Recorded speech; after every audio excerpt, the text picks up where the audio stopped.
ketenangan hanya ku temui di dalam Yesus. Tak satu pun dapat menghiburku, tak seorang pun dapat menolongku. Hanya Yesus jawaban hidupku. Kalau ku cari damai, hanya ku dapat dalam Yesus.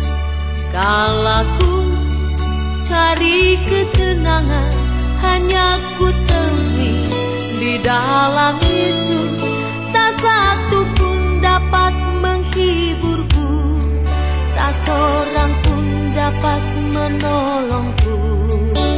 Hanya Yesus jawaban hidupku.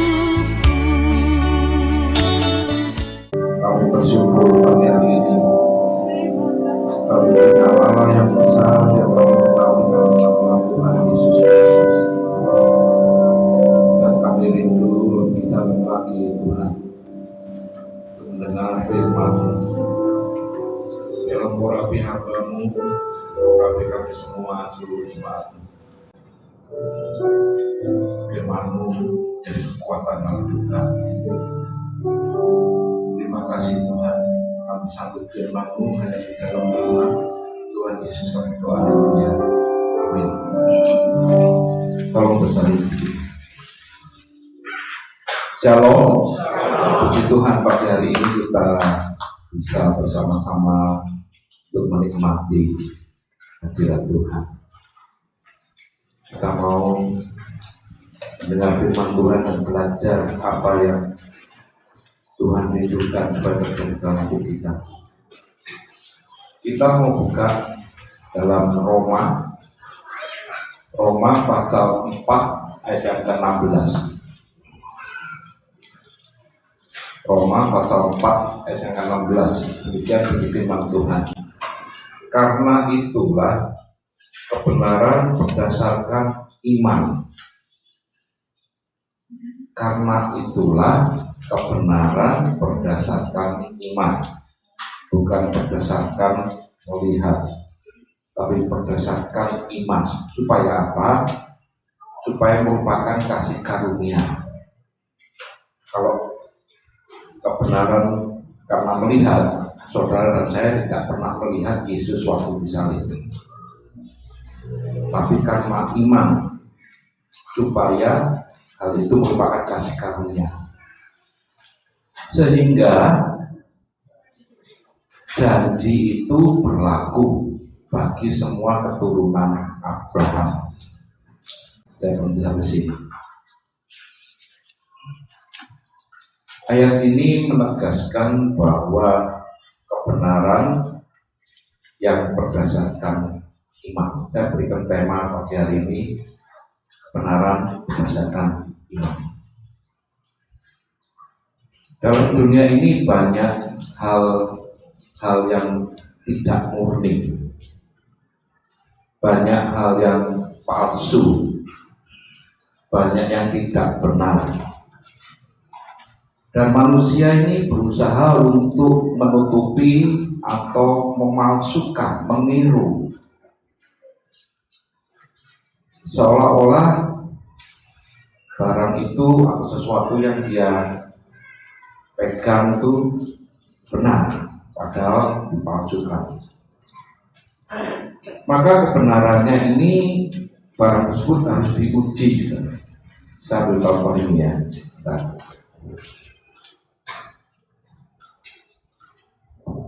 Jam saya, apapun juga mereknya, Seiko, Rado, Citizen, yang asli, maka banyak orang akan memalsukan, banyak orang akan meniru, dan keasliannya, kebenarannya ini harus diuji. Benar-benar asli apa enggak? Benar-benar palsu atau enggak? Maka gak heran firman Tuhan juga dipalsukan, seolah-olah yang palsu itu benar malahan. Dan kalau kita tidak cerdik dan tidak cermat, maka banyak yang tertipu dengan kebenaran yang palsu. Dalam hal ini untuk menyatakan bahwa barang tersebut asli atau benar atau palsu itu, maka harus menyangkutkan pihak kedua. Ya. Dari barang itu sendiri adalah pihak pertama harus bisa menyatakan keasliannya, kebenarannya, harus diuji. Tapi pihak kedua adalah kalau membaca ayat ini, ya. Karena itulah kebenaran berdasarkan iman supaya merupakan kasih karunia sehingga janji itu berlaku bagi semua keturunan Abraham. Bukan hanya bagi mereka yang hidup dari hukum Taurat, tetapi juga bagi mereka yang hidup dari iman Abraham. Sebab Abraham adalah bapak kita semua. Pihak kedua adalah Abraham, keturunannya, saudara dan saya, itu pihak kedua. Pihak pertama sekali lagi kebenaran itu sendiri. Dan kebenaran itu harus diuji supaya menyatakan keasliannya. Saya mau minta contoh sekarang ya. Mbak Mei bisa, Mbak Mei BLT, bisa maju ke sini. Ini contoh sebenarnya, tapi jangan disamakan dengan contohnya ini. Saya ngambil yang gampang sambil contoh.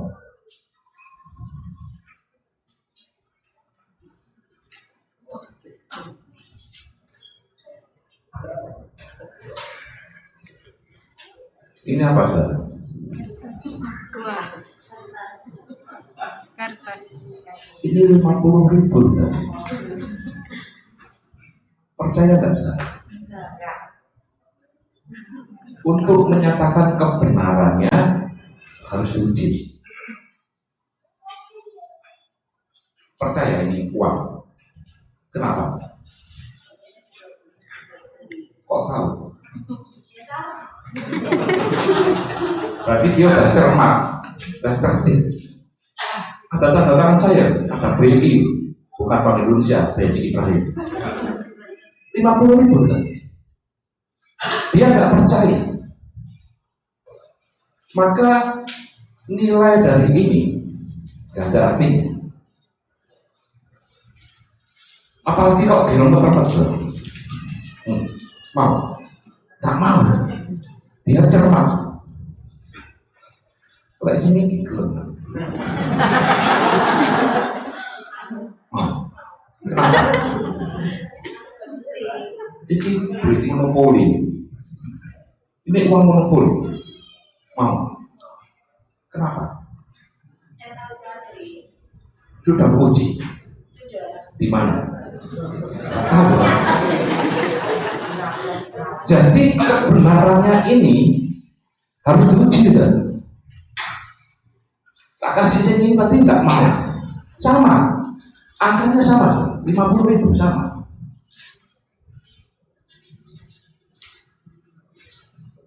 Sama, ada tanda tangannya, tapi nggak mau.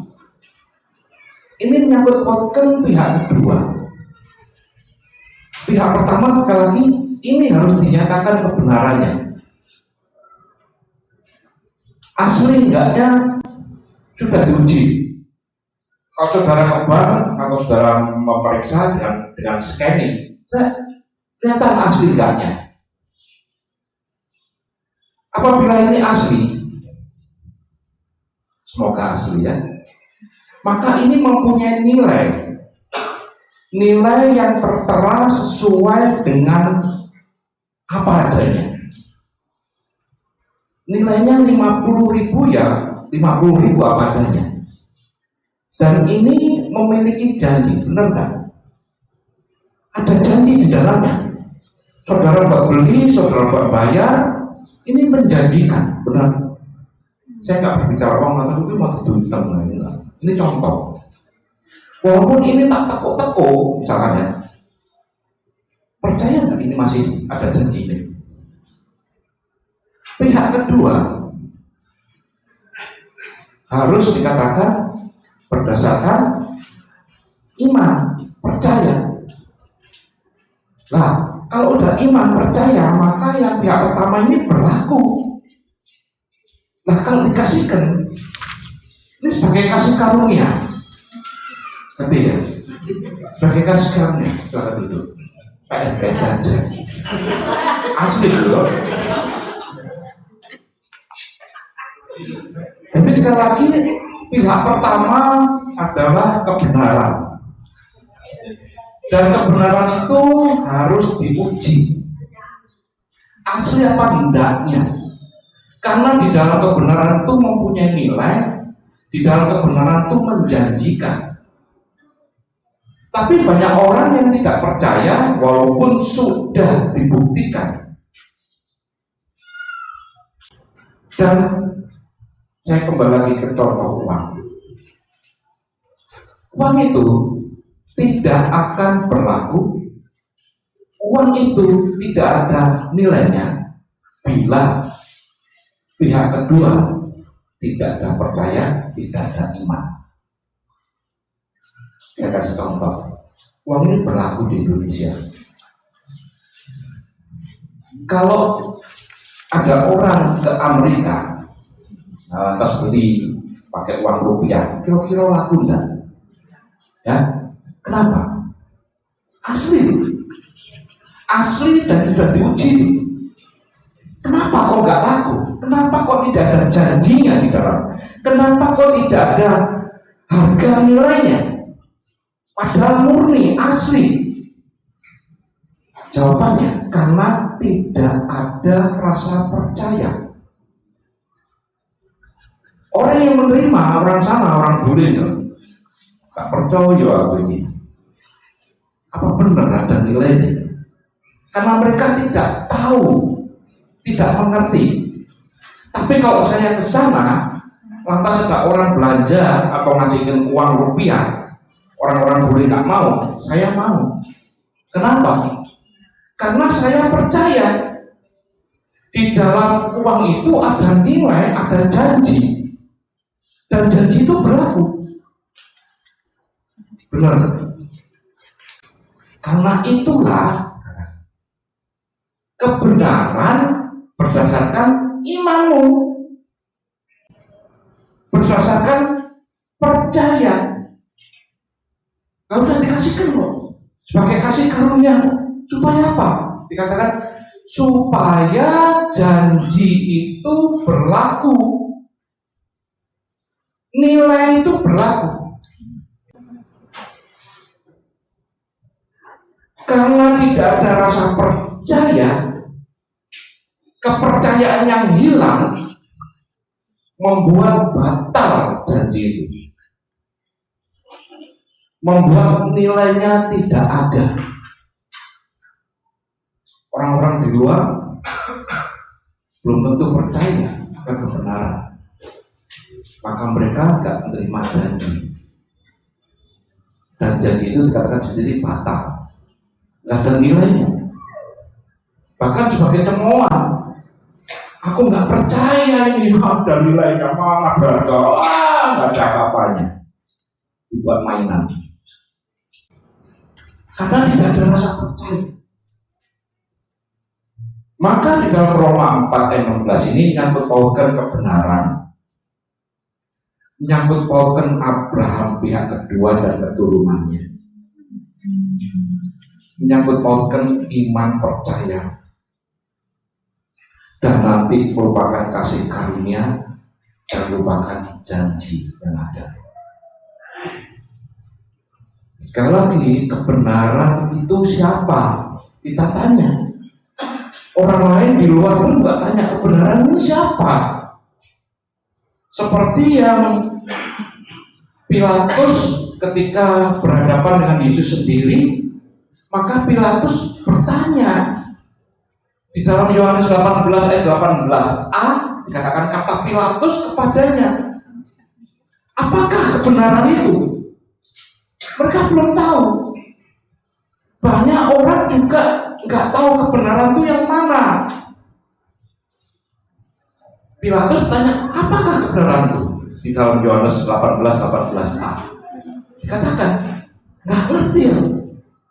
Maka di dalam Roma 10, Paulus menulis di dalam Roma 10, di dalam ayat yang 3, sebab oleh karena mereka tidak mengenal kebenaran Allah, dan oleh karena mereka berusaha untuk mendirikan kebenaran mereka sendiri, memalsukan kebenaran, maka mereka tidak takluk kepada kebenaran Allah. Nggak takluk pada kebenaran aslinya itu siapa, nggak tahu dan tidak percaya, tidak takluk. Paulus menegaskan kembali kebenaran itu apa. Di dalam Roma 4 tadi menjelaskan karena kalau kebenaran itu berdasarkan iman maka kompromi janji itu. Dan di dalam Roma 14 ayat 17 Paulus menegaskan kembali kebenaran itu apa? Sebab kerajaan Allah bukanlah soal makanan dan minuman, tetapi soal kebenaran, soal damai sejahtera, soal sukacita. Dalam hal ini Paulus ingin menjelaskan bahwa ini merupakan satu tempat di mana kerajaan, maka ada rajanya yang memiliki raja, yang memiliki kerajaan itu adalah berbicara soal kebenaran. Lantas tanya, sopo kebenaran ini? Ya yang punya tempat itulah kebenaran. Yang punya tempat itulah damai sejahtera. Kerajaan Allah siapa yang punya? Ya Allah sendiri. Lantas kita bertanya, apa ada orang yang bisa melihat Allah? Tidak ada. Tidak ada orang yang bisa melihat Allah. Loh, dia kebenaran. Iya. Tapi nggak ada yang bisa melihat. Lantas gimana caranya melihat kebenaran? Maka Pilatus tadi bertanya, apakah kebenaran itu? Maka Yesus menjawab sendiri. Kebenaran itu dijawab oleh Yesus. Dalam Yohanes 14 ayat yang ke-6 mengatakan apa? Yesus kata sendiri, akulah jalan, akulah kebenaran, akulah hidup. Semua di luar dikatakan tadi dalam Roma 10 mencari kebenaran, mencari jalan, nggak ada yang tahu. Pilatus gak bertanya, apa kebenaran itu siapa? Maka Yesus mengatakan, aku jalan. Kalau semua orang tidak jalan, tak tunjukin jalannya, supaya kau memperoleh kebenaran. Kebenaran yang hakiki itu. Tidak ada satu orang pun melihat Allah. Di dalam Yesus kau melihat kebenaran itu. Apabila orang sudah mencari jalan dan ketemu memperoleh kebenaran, maka sekarang kau memperoleh hidup. Maka Yesus katakan, ayo carian, dapatkan, maka engkau memperoleh hidup. Nah, di sini Paulus ingin menegaskan di dalam Roma 4 ini. Kita harus mengerti lebih dulu, harus cermat melihat kebenaran yang asli, yang hakiki itu siapa. Tadi di dalam Roma mengatakan tempat, yaitu Allah sendiri yang berbicara adalah kebenaran itu sendiri, damai sejahtera itu sendiri, sukacita itu sendiri. Dan Yesus juga mengatakan, akulah jalan dan kebenaran dan hidup. Maka di dalam Yesaya 45 ayat 23 Allah menyatakan sendiri, Yesaya 45 ayat 23, demi aku sendiri, ini Allah sendiri, aku telah bersumpah dari mulutnya siapa? Dari mulutnya dia sendiri, dari mulutnya Allah, supaya orang mengerti bahwa Allah itulah kebenaran. Dari mulutku telah keluar kebenaran itu. Dan sekarang orang ditawarkan, percaya enggak dengan kebenaran? Kebenaran yang mana? Ya kebenaran ini sudah dinyatakan. Saya ambil contoh tadi, uang itu gampang. Percaya enggak dengan uang itu? percaya. Oh iso. Kau nggak pernah melihat cara bikinnya, kau nggak pernah melihat cara ngetesnya, kamu nggak pernah melihat asli apa palsunya, tapi kau percaya.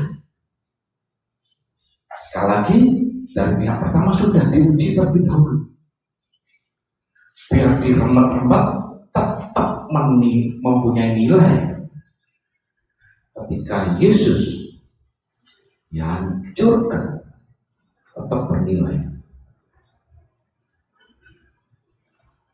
Dan tadi dikatakan dikasihkan sebagai kasih karunia.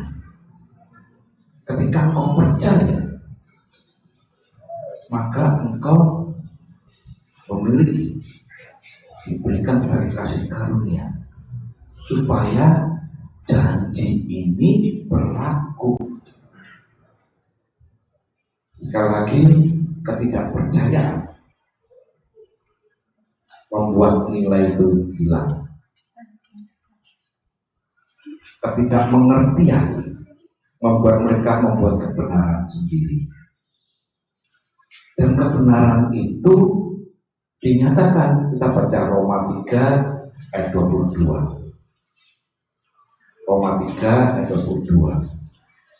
Yaitu kebenaran Allah karena iman dalam Yesus Kristus bagi semua orang yang percaya. Sebab tidak ada perbedaan.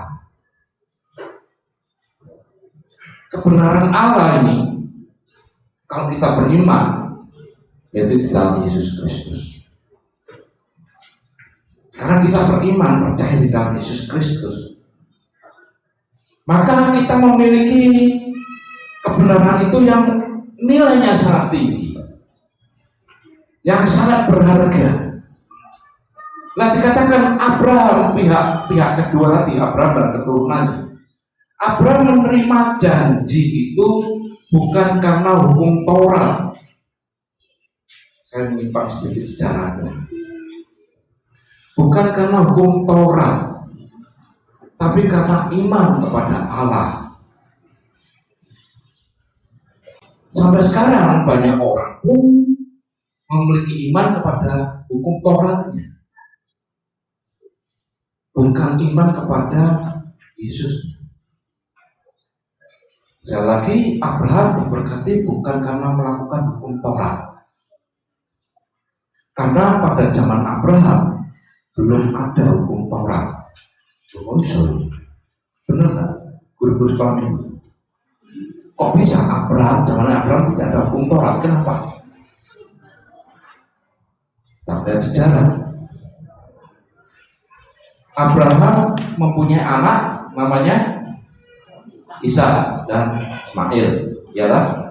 Jadi turunannya Abraham, tapi diambil Ishak. Abraham, Ishak, dan Ishak mempunyai anak namanya Abraham, Ishak, Yakub. Jadi Yakub itu cucu ya dong. Abraham, Ishak, Yakub. Yakub mempunyai anak berapa? 13. Karena satu perempuan nggak dihitung, ya. Jadi yang laki 12. Di antara 12 ini ada 2 anak yang tidak dihitung sebagai turunan Israel, yaitu siapa? Lewi dan Yusuf. Lewi dan Yusuf. Berarti kan yang 10. Nah, kok Israel orang 12 dari mana? Yusuf punya 2 anak. Jadi cucu Yakub. Ya toh, anaknya Yusuf 2, namanya Efraim dan Manasye. Jadi yang 10 tadi karena 2 hilang, Lewi dan Yusuf. Ini nggak dapat hak waris Israel. Karena Lewi mengurusi rumah Tuhan. Dan Yusuf gak dapat. Anak 2 ini dimasukkan. Jadi 10 tambah 2 jadi 12 lagi. Ya. Dan dari turunan Lewi yang 2 tadi, dari turunan Lewi, maka keluar Harun, keluar Musa. Jadi jaraknya Musa sama jaraknya Abraham jauh. Dari Musa inilah waktu membebaskan bangsa Israel dari Mesir, maka keluarlah hukum Taurat.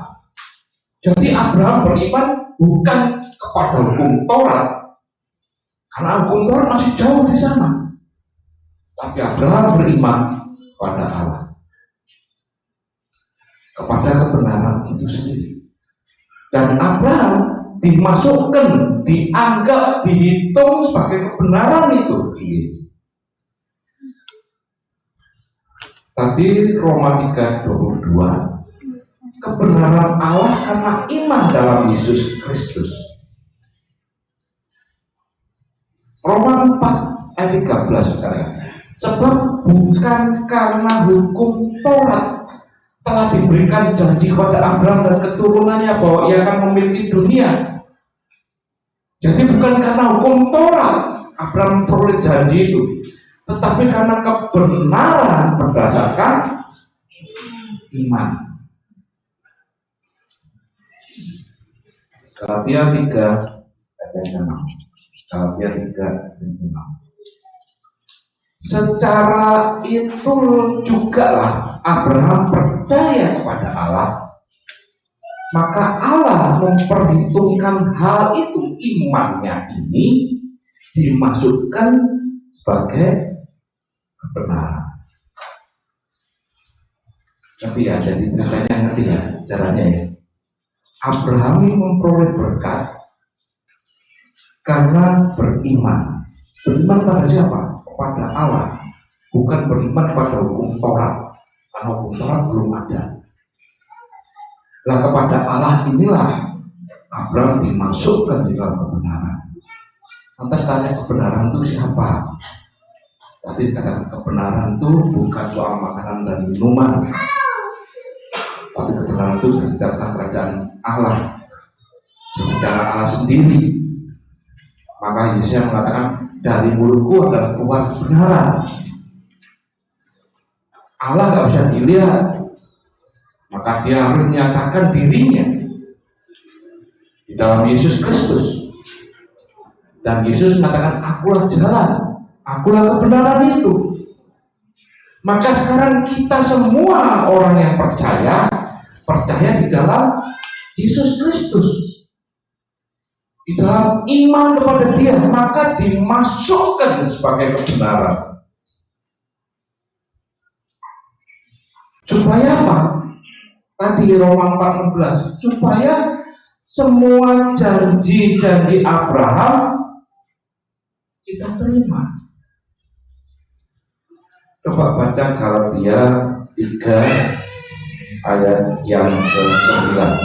Galatia pasal 3 ayat yang ke-9. Jadi mereka hidup dari iman. Mereka lah yang diberkati bersama-sama dengan Abraham yang beriman itu. Saudara yang berkat, yang percaya dengan kebenaran, beriman di dalam kebenaran, maka engkau dimasukkan dan diberikan sekali lagi itu sebagai kasih karunia, supaya kasih karunia itu nyata dan janji-janji itu berlaku. Lantas kalau orang nggak percaya dengan kebenaran itu, dengan Yesus itu, gimana? Galatia 5 ayat yang ke-4, coba tampilkan. Galatia 5 ayat yang ke-4. Katakan demikian, kamu lepas dari Kristus jikalau kamu mengharapkan kebenaran oleh hukum Taurat, maka kamu hidup di luar kasih karunia. Janji itu batal, berkat itu hilang, gak ada artinya, nilainya. Dan Yohanes 1 ayat 17 menuliskan, sebab hukum Taurat diberikan oleh Musa. Yohanes 1 ayat 17. Tetapi kasih karunia dan kebenaran datang oleh siapa? Kristus. Jadi kasih karunia diberikan juga, dan kebenaran itu di dalam Dia. Sekarang tinggal pihak kedua, saudara dan saya ini, percaya apa enggak? Kalau engkau percaya, yang dikatakan Roma 4:16, menerima janji-janji, menerima berkat Abraham. Roma 4 ayat yang ke-14 di Rekop. Sebab jika mereka yang mengharapkannya dari hukum Taurat untuk menerima bagian yang dijanjikan Allah, maka sia-sia iman dan batal janji itu, tak berlaku. Maka katakan kau harus percaya kepada kebenaran yang hakiki itu di dalam Yesus Kristus. Batal kalau nggak percaya, batal kalau nggak beriman. Sekali lagi Roma 4 ayat 16, karena itulah kebenaran berdasarkan iman, supaya hal itu merupakan kasih karunia, sehingga janji itu berlaku bagi semua yang percaya, semua yang beriman. Apa sih istimewanya kalau kita percaya beriman? Maka dikatakan kompromi janji-janji berkat seperti Abraham. Kompromi janji-janji berkat yang diperoleh oleh Abraham. Galatia 3 ayat 9. Jadi mereka hidup dari iman, mereka yang diberkati bersama-sama dengan Abraham yang beriman itu. Ini yang Paulus ingin supaya kita mengerti kebenaran yang asli. Karena kita akan peroleh janji-janji berkat Abraham. Lantas apa lagi? Di dalam Yohanes 8 ayat yang ke-32. Yohanes 8 ayat 32. Dan kamu akan mengetahui kebenaran. Dan kebenaran itu akan memerdekakan kamu. Sudah mendapatkan janji-janji berkat, lantas kebenaran itu memerdekakan kamu. Saya ambil contoh yang gampang lagi, seperti saya kasihkan uang kepada Mbak Mei, ya, karena dia percaya ini asli, ya kasih sebagai kasih karunia, ya kan? Menerima berkat toh, ya.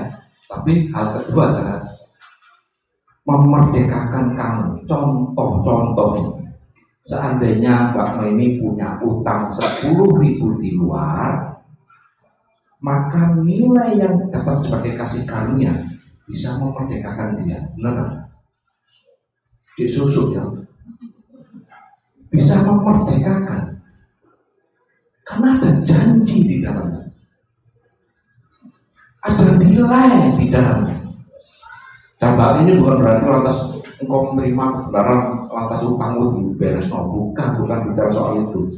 Ini memerdekakan dalam hal dosamu, memerdekakan dalam segala hal pikiranmu. Engkau dimerdekakan karena kebenaran itu mempunyai nilai yang dapat memerdekakan engkau. Kalau Kisah Rasul 13 ayat 39 katakan, dosamu dibayar, engkau dibebaskan dari dosa, engkau memperoleh pembebasan di dalam Dia. Lantas apa lagi? Kebenaran ini apa lagi? Supaya kita benar-benar yakin dan percaya, yang dapat merubah hidup setiap manusia ketika mereka percaya dengan kebenaran ini. Maka di dalam Yesaya 32 ayat yang ke-17, Pak tampilkan. Siapa yang ingin damai sejahtera? Di mana ada kebenaran, di situ akan tumbuh damai sejahtera. Siapa yang ingin tenang hidupnya? Akibat kebenaran ialah ketenangan. Pengen tentrem,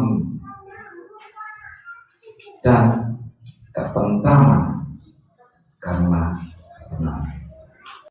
Wah, Paulus ketika menuliskan ini, dia rindu untuk semua orang yang percaya sesuai dengan iman yang Abraham miliki.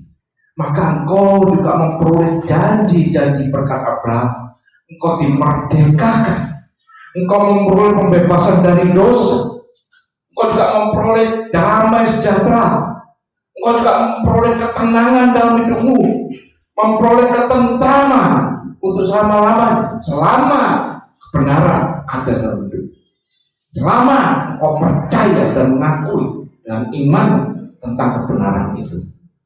Lantas apa lagi? Yang terpenting, Kisah Rasul 15 ayat 11. Kisah Rasul 15 ayat 11. Sebaliknya kita percaya bahwa oleh kasih karunia Tuhan Yesus Kristus kita akan beroleh keselamatan, sama seperti mereka juga yang beriman, yang percaya dalam kebenaran dalam Yesus Kristus, yang diberikan sebagai kasih karunia. Wah, berarti sudah komplit. Maka katakan tema tadi, kebenaran karena iman. Kebenaran yang bisa merubah hidup setiap manusia. Mereka akan memiliki berkat-berkat seperti Abraham miliki. Mereka akan dimerdekakan. Mereka memiliki damai sejahtera, ketenangan, ketentraman, bahkan juga keselamatan selama-lamanya. Ini yang firman Tuhan ingin supaya kita mengerti kebenaran yang sungguh-sungguh benar dan kau miliki, yaitu di dalam Yesus Kristus. Kebenaran ini yang memerdekakan. Amin. Hanya di dalam Engkau keselamatan, ada janji-janji berkat, ada damai sejahtera, ada sukacita, ada ketenangan, ada ketentraman. Segalanya yang sudah Engkau nyatakan dalam hidup kami. Biar kami lebih hari ini percaya dan beriman kebenaran yang di dalam Engkau. Terima kasih Bapak untuk firman-Mu, dan kami bersyukur untuk semuanya ini. Segala puji hormat hanya bagi Engkau. Terima kasih Tuhan. Saat ini juga Tuhan kami mengangkat tangan kami. Kami percaya, kami beriman di dalam Engkau. Maka Engkau juga turun tangan memberkati setiap kami yang beriman dalam Engkau. Maka sekarang sudah cepat kasih Tuhan, pulanglah dan terimalah berkat, terimalah kasih sukacita, terimalah damai sejahtera daripada Allah Bapa dalam cinta kasihnya Tuhan Yesus Kristus, serta dalam persekutuan Roh-Nya yang kudus.